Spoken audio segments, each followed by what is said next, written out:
اللہ تعالیٰ نے اپنی قدرت کاملہ سے انسان کو پیدا فرمایا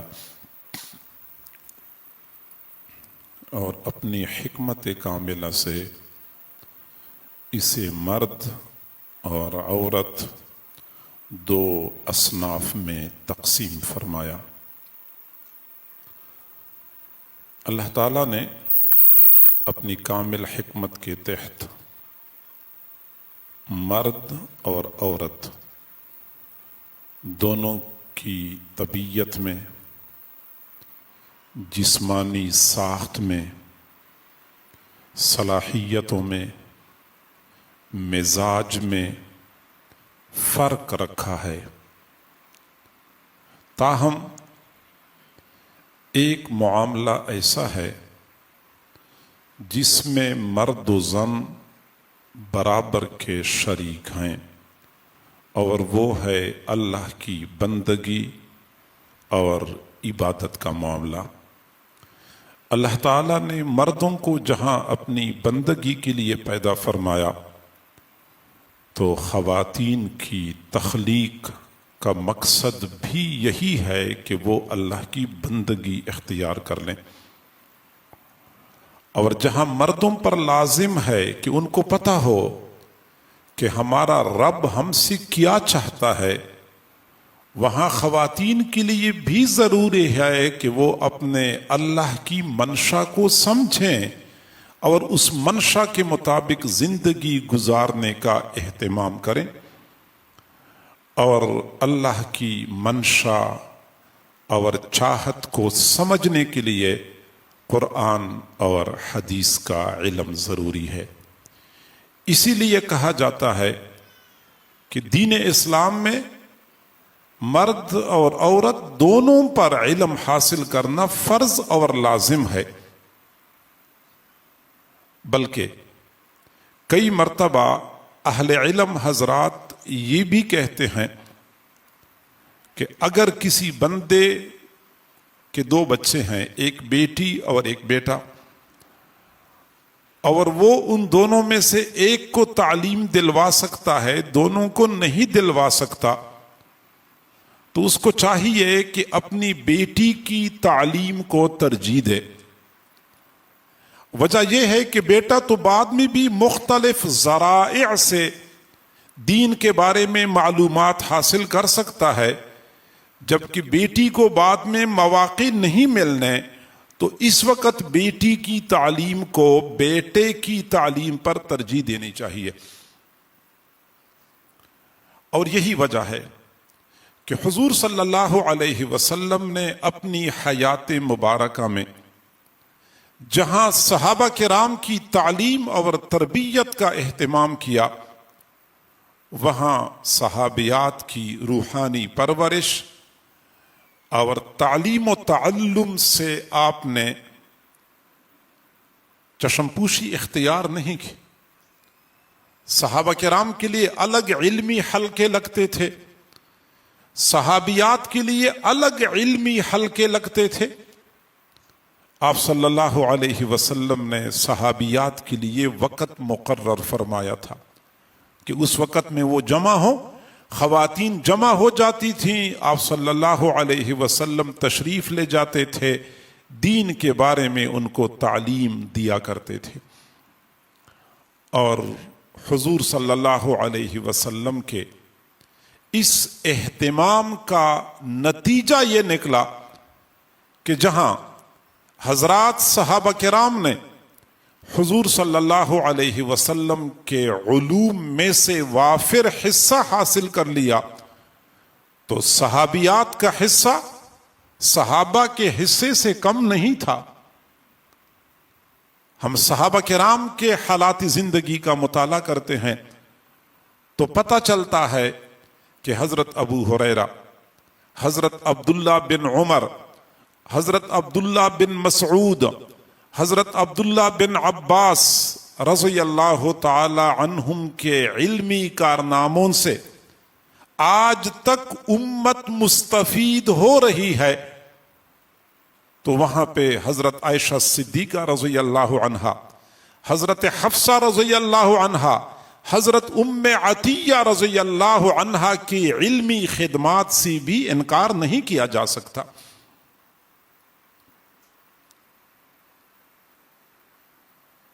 اور کئی مرتبہ ایسا ہوتا تھا حضور صلی اللہ علیہ وسلم کی وفات کے بعد کہ حضرات صحابہ کرام کسی ایک مسئلے پر متفق نہیں ہو رہے ہوتے تھے تو فیصلہ یہ ہوتا تھا کہ ہم نے حضرت اماں عائشہ صدیقہ کے پاس جانا ہے، وہ جو رائے پیش فرمائیں گی ہم سب کو وہ رائے تسلیم ہوگی۔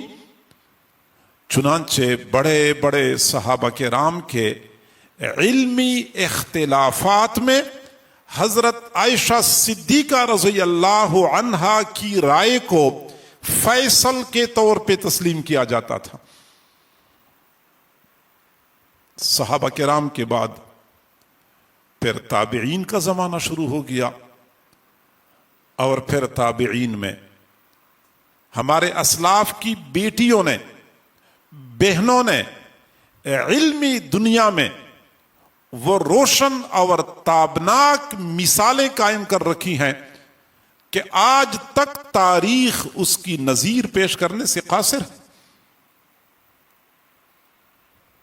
مشہور تابعی محمد بن سیرین رحمہ اللہ، جن کا تذکرہ بخاری شریف میں جا بجا ملتا ہے، ان کے حالات زندگی میں لکھا ہے کہ ان کے پاس دور دراز کے علاقوں سے حدیث پڑھنے کے لیے شاگرد تشریف لاتے تھے، اور محمد بن سیرین رحمہ اللہ شاگردوں کو پڑھایا کرتے تھے۔ ان کی ایک بہن تھی حضرت حفصہ بنت سیرین رحمہ اللہ تعالی، اللہ تعالی نے وہ پختہ علم عطا فرمایا تھا کہ کئی مرتبہ محمد بن سیرین رحمہ اللہ اپنے شاگردوں کو پڑھاتے ہوئے اچانک فرماتے تھے کہ مجھے یہاں پہ اشتباہ ہو رہا ہے کہ یہ لفظ کیسے پڑھنا چاہیے، آپ لوگ یہاں تشریف رکھیں، میں گھر جا کے اپنی ہمشیرہ سے پوچھ کے آتا ہوں۔ وہ گھر تشریف لے جاتے تھے، اپنی ہمشیرہ سے پوچھ کے آتے تھے، پھر باہر تشریف لا کر اپنے شاگردوں کو فرماتے تھے کہ میری ہمشیرہ نے یہ لفظ یوں بتایا ہے، لہذا آپ لوگ بھی اپنی کاپیوں میں یہ لفظ یوں لکھ لیں۔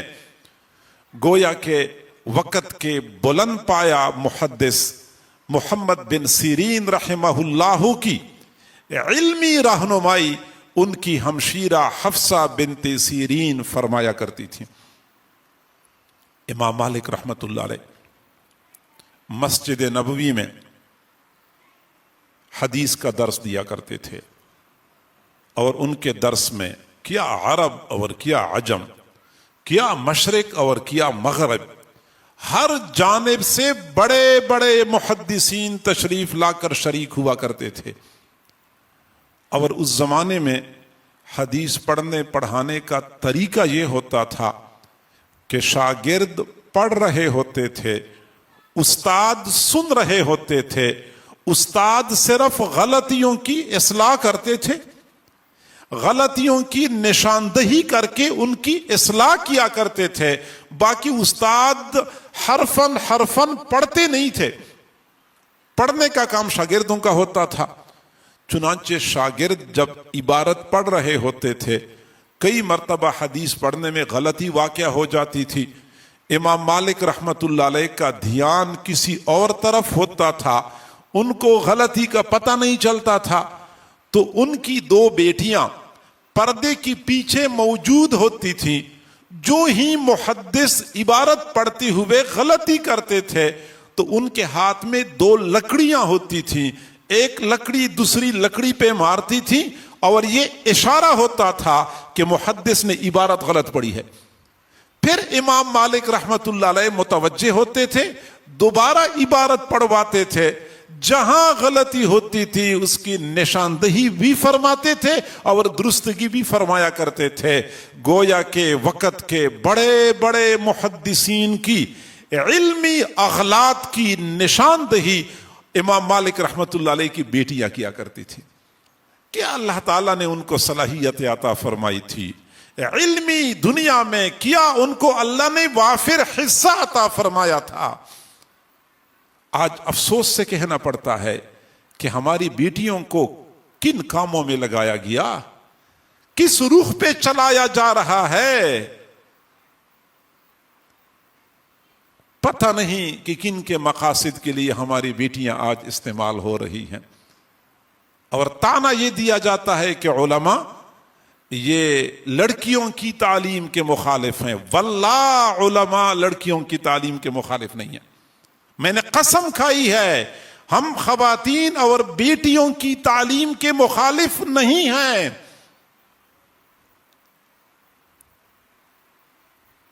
تاہم اگر میری بیٹی ڈاکٹر بنتی ہے اور اس کے بدلے میں اس کی عزت اور عصمت تار تار ہوتی ہے تو یہ سودا بہت مہنگا ہے. یہ مہنگا سودا ہمیں قبول نہیں ہے.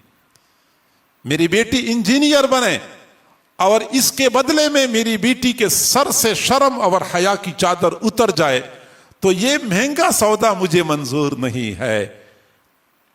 آج بھی علماء بیچارے بار بار کہہ رہے ہیں بیٹیوں کو آپ لوگ دین کی تعلیم دلوائیں، بے شک ان کو میڈیکل کی تعلیم دلوائیں. کھانا پکانا مستقل ایک فن ہے، کپڑوں کی سلائی مستقل ایک فن ہے. بے شک یہ فنون اپنی بیٹیوں کو سکھائیں تاکہ وہ معاشرے میں مثبت اور اچھا کردار ادا کر لیں. مجھے نہیں پتا کہ میری بیٹی میری بیوی کے علاج معالجے کے لیے اگر خاتون ڈاکٹر ہو تو کیا ہی اچھی بات ہے. میں خواتین ڈاکٹر کی ضرورت محسوس نہیں کرتا، بالکل محسوس کرتا ہوں. لیکن افسوس سے کہنا پڑتا ہے کہ ہم اپنی اس ضرورت کی تکمیل کی بہت بڑی قیمت ادا کرتے ہیں. اتنی بڑی قیمت ادا کر کے یہ سودا ہمیں پھر منظور نہیں. سلف صالحین کی بیٹیوں نے اس وقت کے علمی دنیا میں وہ مثالیں قائم کر دی کہ آج تک تاریخ اس کی نظیر پیش کرنے سے قاصر ہے. وقت کے بلند پایا تابعی سعید بن مسیب رحمہ اللہ تعالی، جن کو سید التابعین کہا جاتا ہے، ان کی ایک بیٹی تھی بڑی صفات والی، علم والی، عقل والی، قابلیت والی. وقت کے حکمران معتصم باللہ نے پیغام بھیجا کہ اس بیٹی کا رشتہ میرے بیٹے کے لیے دے دو. انہوں نے جواب دیا کہ میری بیٹی اتنی فضول نہیں ہے کہ میں تیرے بیٹے کو دوں. اور دوسری جانب ان کے اپنے ایک شاگرد تھے جو 3-4 دن سبق سے غیر حاضر رہے. جب واپس تشریف لائے تو پوچھا بیٹا اب 3-4 دن غیر حاضر تھے، کیا مسئلہ ہے؟ تو شاگرد نے کہا کہ استاد جی میری اہلیہ کا انتقال ہوا تھا تو اہلیہ کی تدفین میں اور بعد میں تعزیت کے لیے لوگ آ جا رہے تھے، جس کی وجہ سے میں مصروف رہا اور میں سبق میں شریک نہ ہو سکا. تو سعید بن مسیب رحمہ اللہ نے فرمایا کہ اچھا آپ کی بیوی کا انتقال ہو گیا؟ جی ہاں میری بیوی کا انتقال ہو گیا. فرمایا اگر آپ کو کوئی دوسرا رشتہ مل جائے تو آپ شادی کے لیے تیار ہو جائیں گے؟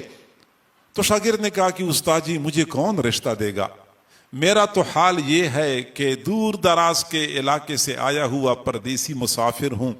یہاں میرا کوئی مکان نہیں ہے، کوئی خیش قبیلہ نہیں ہے، کوئی برادری نہیں ہے، کوئی میرا کاروبار نہیں ہے.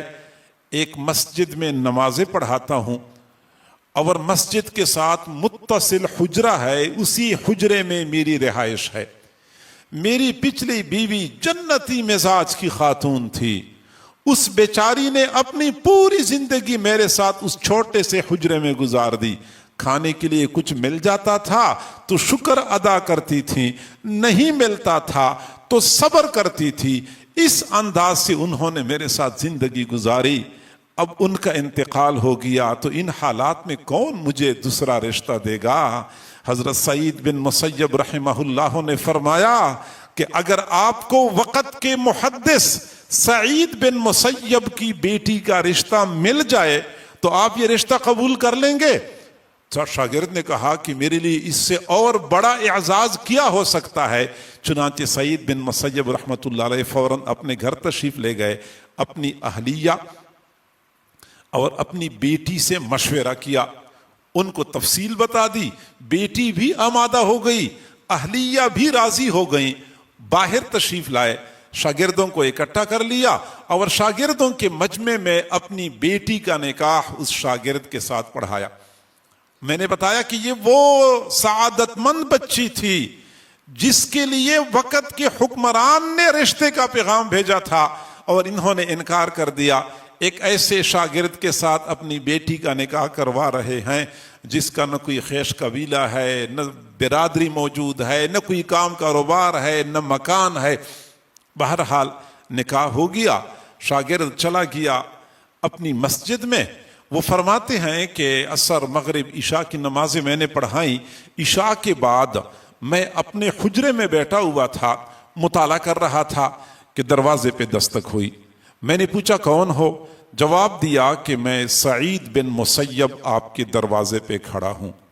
فرماتے ہیں میں پریشان ہو گیا کہ آج استاد نے اپنی بیٹی کا نکاح میرے ساتھ کرایا ہے، شاید وہ اپنے اس فیصلے پہ نادم ہیں، اس لیے وہ رشتہ توڑنے کے لیے میرے پاس آئے ہیں۔ خیر میں نے دروازہ کھولا تو میں نے کیا دیکھا کہ دروازے کے بالکل سامنے میرے استاد کھڑے تھے اور استاد کے پیچھے ان کی جوان العمر بیٹی کھڑی تھی۔ پھر میرے استاد نے فرمایا کہ بیٹا ابھی میں گھر چلا گیا تو میں نے سوچا کہ جب آپ کا اور ان کا آپس میں نکاح ہو چکا ہے تو آپ دونوں الگ وقت کیوں گزاریں؟ میں آپ کی امانت آپ کو سپرد کرنے کے لیے یہاں پہ آیا ہوں۔ پھر اپنی بیٹی کو فرمایا کہ بیٹا جاؤ اپنا گھر سنبھال لو۔ بیٹی تو حجرے میں چلی گئی، رات تو جیسی گزرنی تھی گزر گئی۔ صبح کے وقت وہ شاگرد حجرے سے نکلنے لگا تو بیوی نے پوچھا کہ اینہ ترید، کہاں جانے کا ارادہ ہے؟ وہ جواب دیا کہ ارید مجلس سعید بن المسیب، سعید بن مسیب کی مجلس میں جا رہا ہوں، میں نے وہاں علم پڑھنا ہوتا ہے۔ تو بیوی نے کہا تعال اعلمک علم سعید بن المسیب، آجا سعید بن مسیب کے علوم میں آپ کو پڑھاؤں گی۔ کو سعید بن مسیب کی مجلس میں جانے کی ضرورت نہیں پڑی، وہ تمام علوم ان کو اپنی بیوی سے ملا کرتے تھے۔ وہ بیٹی اپنے والد سعید بن مسیب کے علوم کی امینہ کہلائی جاتی تھی۔ فقہا کی دنیا میں ایک بہت بڑے فقیہ کا نام مشہور ہے، فقیہ ابو اللیث سمرقندی رحمہ اللہ تعالی۔ حضرات علماء کرام تو طلباء جانتے ہیں بہت بلند پایا فقیہ تھے۔ ان کی ایک بیٹی تھی فاطمہ، فاطمہ بہت بڑی فقیہہ تھی۔ اور میں آپ کو سمجھاؤں کہ فقیہ کیا ہوتا ہے، میں سادہ الفاظ میں کہوں جو وقت کا بڑا مفتی ہوتا ہے ان کو ہم فقیہ کہہ سکتے ہیں۔ تو گویا کہ فقیہ ابو اللیث سمرقندی بلند پایا مفتی تھے، ان کی بیٹی بہت بلند پایا فقیہہ تھی۔ تو والد نے اپنی بیٹی سے پوچھا کہ بیٹا آپ کی شادی کروانی ہے؟ تو بیٹی نے کہا کہ ابو مجھے شادی سے انکار تو نہیں ہے، یہ تو شریعت کا حکم ہے، لیکن مجھے کوئی ایسا رشتہ تو مل جائے کہ میرے معیار پہ پورا اترتا ہو۔ اب آج اگر بیٹی سے پوچھا جائے کہ آپ کے لیے رشتے کا معیار کیا ہے تو اس نے کہنا ہوتا ہے کہ قد اتنا ہونا چاہیے، وہ ہینڈسم ہو، وہ سمارٹ ہو، اور 6 ہندسوں میں اس کی تنخواہ ہو، اس کی کار ہو، اس کی کوٹی ہو، اس کا یہ ہمارے ہاں تو بیٹیوں کی یہی مطالبات ہوتے ہیں، یہی ان کی آرزویں اور تمنائیں ہوتی ہیں۔ لیکن فقیہ ابو اللیث سمرقندی رحمہ اللہ کی بیٹی نے کہا کہ مجھے اس کی رنگ روپ سے کوئی غرض نہیں ہے، مجھے شکل و صورت سے کوئی تعلق نہیں ہے, مجھے اس کے مال پیسے کی کوئی پرواہ نہیں ہے, میں یہ چاہتی ہوں کہ اس کے پاس علم ہو اور پختہ علم ہو, راسخ علم ہو, میں اس علم کی بنیاد پہ اس کے ساتھ شادی کر لوں گی. اب یہ کیسے معلوم ہو کہ کس کے پاس کتنا علم ہے؟ جو فقی ابو اللیث سمرقندی رحمت اللہ علیہ کی بیٹی کے معیار پر پورا ہو. تو بیٹی نے کہا کہ ابو, وقت کے جو بڑے بڑے علماء ہیں, فقہا ہیں, انہوں نے کتابیں لکھی ہوں گی, آپ ان کی کتابیں میرے سامنے لے آئیں, میں کتاب پڑھ کے اندازہ لگا لوں گی کہ اس بندے کے پاس کتنا پختہ علم ہے. چنانچہ والد صاحب نے اس وقت کے بڑے بڑے علماء کی کتابیں آگے کر دی. انہوں نے ایک کتاب کے مطالعہ کیا, کہنے لگی یہ اس میں علم کی پختگی نہیں ہے. اگلی کتاب کا مطالعہ کیا, جا بجا نشانات لگا لیے کہ یہاں یہ غلطی ہے, یہ غلطی ہے. اگلی کتاب کا مطالعہ کیا, بے اطمینانی کا اظہار کیا, یہاں تک کہ فقی ابو اللیث سمرقندی رحمت اللہ علیہ نے وقت کے ایک اور فقی علامہ کاسانی رحمت اللہ علیہ کی کتاب بدائع الصنائع آگے کر دی. جب بیٹی نے اس کتاب کا مطالعہ کیا تو کتاب بہت بے مثل اور بے مثال تھی. بیٹی مطمئن ہو گئی. چنانچہ علامہ کاسانی رحمت اللہ علیہ کے ساتھ فاطمہ کا نکاح ہو گیا. اب فاطمہ وہ سعادت مند لڑکی تھی کہ والد فقی ابو اللیث سمرقندی, خاون علامہ کاسانی, دونوں بڑے فقہا اور خود بہت بڑی فقیہہ تھیں. لیکن مزے کی بات یہ ہے کہ بعد میں جب اس مقام پہ فتویٰ جاری ہوتا تھا, فتوے پر علامہ کاسانی رحمت اللہ علیہ کے دستخط ہوتے تھے, فقی ابو اللیث سمرقندی رحمت اللہ علیہ کے دستخط ہوتے تھے, اور جب تک فاطمہ کے دستخط نہیں ہوتے تھے لوگ اس فتوے کو قبول نہیں کیا کرتے تھے. علامہ شامی رحمت اللہ علیہ نے اپنی کتاب فتاوی شامیہ میں لکھا ہے کہ وَكَانَتِ الْفَتْوَى تَخْرُجُ مِن بَيْتِهَا وَعَلَيْهِ خَطُّهَا وَخَطُّ زَوْجِهَا وَخَطُّ أَبِيهَا. فتویٰ فاطمہ کے گھر سے جاری ہوتا تھا, فتویٰ فاطمہ کے گھر سے جاری ہوتا تھا, اور اسی فتوے پر فاطمہ کے والد کے دستخط ہوتے تھے, فاطمہ کے دستخط ہوتے تھے, فاطمہ کے خاوند کے دستخط ہوتے تھے. یہ وہ روشن زمانہ تھا, یہ وہ اسلامی تاریخ کا تابناک دور تھا جب مسلمان بیٹیوں نے گھر گھر میں دارالافتاء بنائے ہوئے تھے. دور دراز سے لوگ آتے تھے, کاغذ پہ لکھا ہوا سوال گھر کے اندر بھیج دیا کرتے تھے. یہ سعادت مند بیٹیاں اپنے کمرے میں بیٹھ کے اس سوال کا جواب لکھ کر دستخط کر کے واپس بھیج دیا کرتی تھیں. گھر گھر دارالافتاء بنے ہوئے تھے. آج افسوس سے کہنا پڑتا ہے کہ مسلمان بیٹی اپنی اہمیت بھول گئی ہے, اپنا مقام اور مرتبہ یاد نہیں رہا, اعلیٰ مقصد کو چھوڑ کر ادنا کاموں میں مگن ہو گئی اور صلاحیتیں ضائع ہو رہی ہیں. علامہ خطابی رحمت اللہ علیہ فرماتے ہیں کہ میں حج کے لیے گیا ہوا تھا, تو حج سے فارغ ہوئے تو میں نے دیکھا کہ پوری دنیا کے بڑے بڑے محدثین ایک طرف کو قطار در قطار جا رہے تھے. تو میں نے لوگوں سے پوچھا کہ بڑے بڑے حضرات اس رخ پہ کیوں جا رہے ہیں؟ تو مجھے بتایا گیا کہ یہاں پہ امام بخاری رحمت اللہ علیہ کی ایک شاگردہ کریمہ بنت احمد المروزیہ آئی ہوئی ہیں حج کرنے کے لیے. اب حج کے بعد وہ بخاری شریف کا درس دے رہی ہیں, تو یہ بڑے بڑے محدثین ان کے درس میں شریک ہونے کے لیے جا رہے ہیں. فرماتے میں بھی ساتھ چل پڑا. 5 دن مسلسل میں نے ان کے پاس گزارے, بخاری شریف اول سے لے کے آخر تک میں نے ان سے پڑھ لی. حکیم ترمذی رحمت اللہ علیہ اپنے استادوں کا تذکرہ کرتے ہیں کہ میرے محسن اساتذہ کون کون سے ہیں. ایک ایک استاد کا تذکرہ کرتے ہیں, ایک ایک استاد کا تذکرہ کرتے ہیں, اور پھر آخر میں فرماتے ہیں کہ ناشکری ہوگی کہ میں اپنی ان 17 معلمات کا تذکرہ نہ کر لوں جن سے میں نے قرآن اور حدیث کا علم حاصل کیا ہے.